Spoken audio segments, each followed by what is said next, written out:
We're back. This is the Field of 68 After Dark, live, Sirius XM Channel 84. That is the ESPNU station. We're streaming over on YouTube. If you're watching there, hit that like button, hit that subscribe button. If we get to 300 likes on this video, I will chug a beer on camera and then go to sleep because I'm very, very tired. Rob Dauster here with Randolph Childress and Jeff Goodman. We just spent probably too much time breaking down Coach K and the potential of him getting back to a Final Four where he'll take on North Carolina. We'll preview some of these Elite Eight games that are happening on Sunday here. I don't think we spent too much time on Coach K. I mean, he's the damn GOAT, and he just made the Final Four with 2 more wins. He could go out the way that, like, it's amazing. Here's the thing. Like, look, I love what this Duke team is. I really, really enjoy watching this Duke team play. I'm so tired of the story about Coach K, like the end of his career. Like, I get it. He's awesome. He's great. If he wins a title, it'll be six titles over the span of 28 years. Like, he's the greatest to ever do it. But like, so you don't want Shaheen there? Wait, you don't want Shaheen there? You don't want K there? Who do you want there? I want K in the Final Four. I want K in the Final Four, but you know what I wanted him to do? You want Danny Hurley there. That's what you want. I would have loved if UConn was there. Don't get it twisted. I would have loved if UConn was there. They were gone a long time ago, Bobby. A long time ago. I can't even remember seeing them play. They've already had like 3 guys declare for the draft. That's how long ago it's been. Luke Murray's already living in the portal. That's how long ago it was, right? He doesn't even remember what their play calls were. But I have Coach K ending fatigue. I wish he pulled a Roy Williams and just that's my daughter's in the elevator with the robot right now. There's the robot. I'll tell you what, I like the Coach K story way more than the story about your daughter and this freaking robot. All right. What's next? Villanova in Houston, man. Before we talk about Justin Moore and the impact that any potential injury that he would have going forward. How impressive is it that they're back here? Goodman, I said this the other day. This team reminded me so much of the 2016 team. Remember, they got smacked by Oklahoma early on in the year, and then they turned it around. And we the whole season we kept saying, I don't know if they're good enough. I don't know if they're good enough. They don't have pros. They don't have this. They don't have that. They just got a bunch of dudes that don't make mistakes, that don't beat themselves, and make just enough plays to be able to win. Man, they're so much fun to watch. I don't know if RC, you should appreciate it even more than we do. Because as a former player and a coach who's coached in the ACC, high-level dudes who are hard these days to get to buy in, my God, like Jay Wright, what he's done with that program. They just moved the ball. As I tweeted, like, they will turn down a good shot every single time for a great shot. It's amazing. Now, I know they didn't score it great. They didn't shoot it great tonight, but it's not for a lack of, like, discipline or playing the right way. And defensively, they were terrific tonight. They're so fun to watch because, again, they don't beat themselves. You try to get smaller, non-athletic guys. That's the way they're supposed to play. You drive the lane, you play off 2 feet. You guys are watching these bigger athletic guys trying to Euro step and do all these other different things, and they're just not beating themselves. They're just coming in playing off 2 feet. Shot fake. Guys don't shot fake anymore. They don't work on it. And people talk about it's on the scouting report, and you sitting there, Brandon Slater, shot fake, you're going for it. Samuel, shot fake, you're going for it. And these guys continue to, to go after it. They just do what they do, and they don't beat themselves. And it's fun to watch. And I was disappointed to see what happened to Justin. I know him and his family. That's a brutal. You knew what it was when you saw it, and it's going to be tough for them going forward. But a hell of an accomplishment, and this team just figures it out. Yeah, we might as well just go there. It was it. I don't want to say that what it was, but it very much looked like it was.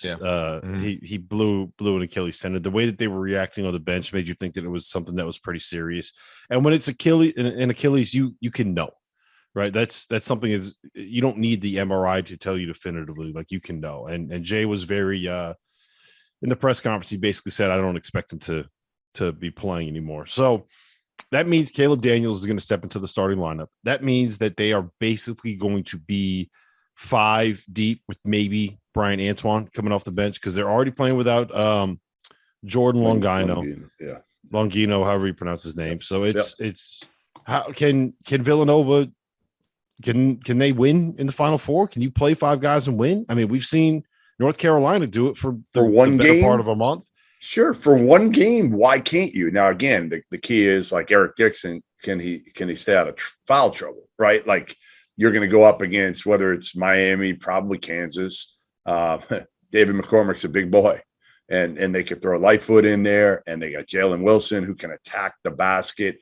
That's my biggest concern with Villanova is, if somebody gets in foul trouble. But for one game, yeah, I mean, like, listen, RC, this, like, they're still young kids. Like, they can play 38 minutes, especially with the TV timeouts right now during the NCAA tournament.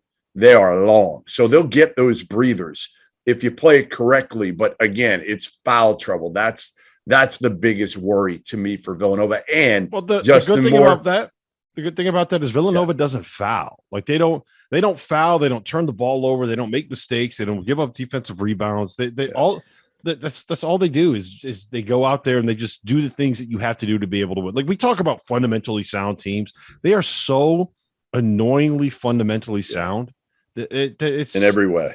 That's why they win. Someone's going to have to play out of their mind, though. They're going to miss. They need Justin's ability to score. Who's going to score? He can stretch the floor. He can shoot it. Yeah. You take that away now. Now you're just loading up on Colin Gillespie. You're just loading up. You're closing out hard on him. Caleb Daniels has to be the guy. Man, he's got to step up. And then Brandon Slater. It's got between Samuel, Slater, Dixon. One of those guys got to step up and be a guy for that game, whatever game that is. If it's the first, then it's semifinals or the finals. Somebody else got to step up, but they're going to miss Justin Moore's ability to make shots. It's got to be November Brandon Slater. And back before he got hurt, he was a factor. I mean, he was shooting the 3. He had confidence. We're talking about him as a pro. Yes. I still think he can be a pro. I honestly think his confidence is shot on the offensive end. It's not nearly what it was back in November and early December. But if I'm Jay Wright, I'm telling him, like, we ain't winning without you. We have no chance unless you give us 10 points.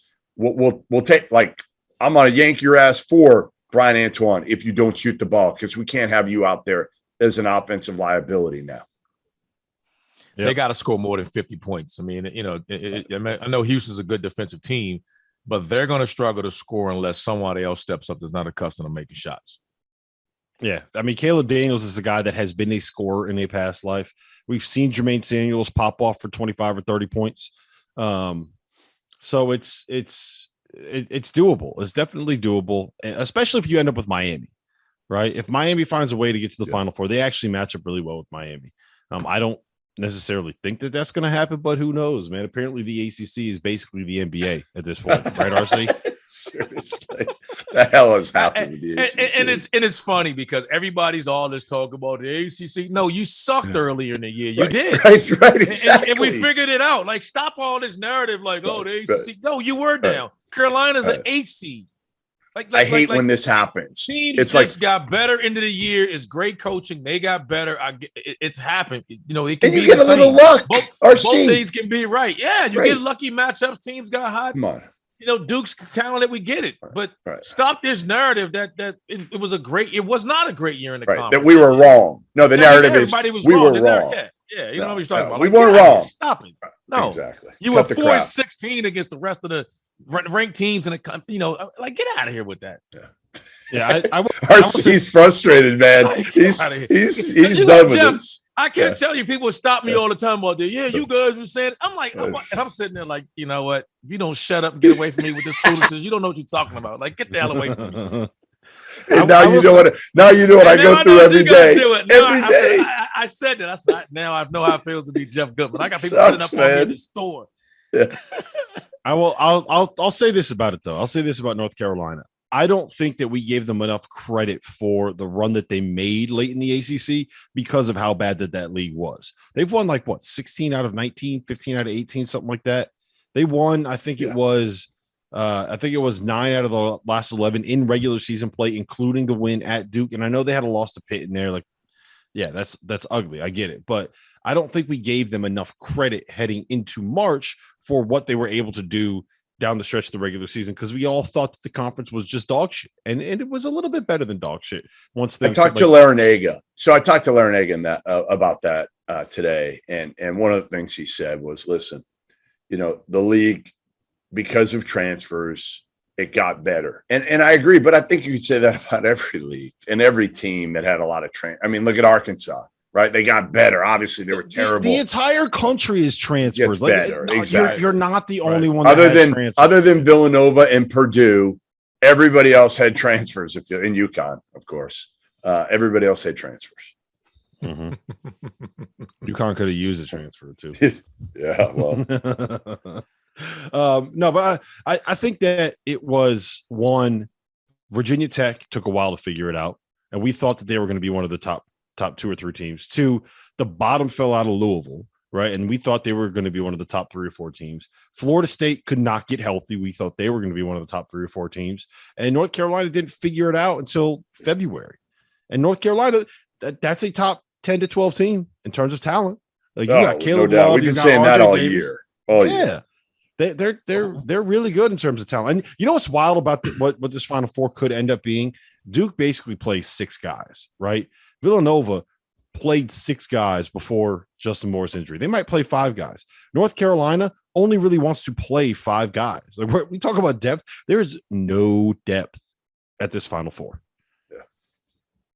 Most of the team throughout the year struggled with that. There hasn't been a lot of deep team. I think that's what enabled Virginia Tech to make a run that they ran. They found a bench and started playing. Darius Maddox started playing, and the young backup guard Padulas came in and started playing. It gave them minutes, and some teams are just throwing guys out there. I mean, you look at that North Carolina Baylor game. Dontrez Styles didn't play at all during the year, and then he comes in and hits that big 3 to start their overtime game, Rob. And you were like, if he didn't make that shot, you didn't think they would even win the game. They were in trouble. Lost. And that's a guy he was buried on a bench. I mean, when I watched him play during the year, he was one of the guys they were bringing back out to work out after the game just to keep his conditioning up. All right, RC, I got a question for you. It's a really important question too. I need an honest opinion on this, so I'm going to put you on the spot for it. Caleb Love, heading into the game yesterday, wore black shoes. At halftime, the director of player development came over to him and said that you've never once played well with black shoes. He went out and changed them for all Carolina blue Jordan 11s, right? In the second half, he came out. He scored 27 points in the half. Yeah. He hit the game-tying 3 and what was essentially the game-winning 3 on back-to-back possessions. Was it the shoes? It has to be. Whatever it did, it gave him confidence or something. I mean, he's a streaky kid anyway. I think it's just, he saw it go in, and he's really streaky and obviously talented, but he takes and makes some difficult shots. I think that's part of who he is. And he, once he gets shots going, but like I told you guys before, I think, the steady play of RJ Davis allows him to be sporadic, and he's been really consistent for them. And I think he's the reason why they're here. Yeah. My question to you, Rob, is why the hell did it take this long for the director of basketball operations to figure it out? I don't know, man. I don't know. Hubert Davis said that guy needed a raise. Well, look, you know what? Is that Hoots? I think it's Eric Hoots, maybe. Yeah, you got to cut his pay Hoots a little bit. You got to cut his pay a little bit for waiting that long to figure it out. Waiting that long. At least he did it at the right time. At least he did it. He did it when they needed it. He saved the season. Right. Yeah. They're one second place finisher in the MAC away from getting to the Final Four. So I guess there's only so much that you can actually complain about at this point. Listen, we got to step away here for a second. On the other side of this break, we're going to talk a little bit about Penny and the sanctions coming down at the University of Memphis.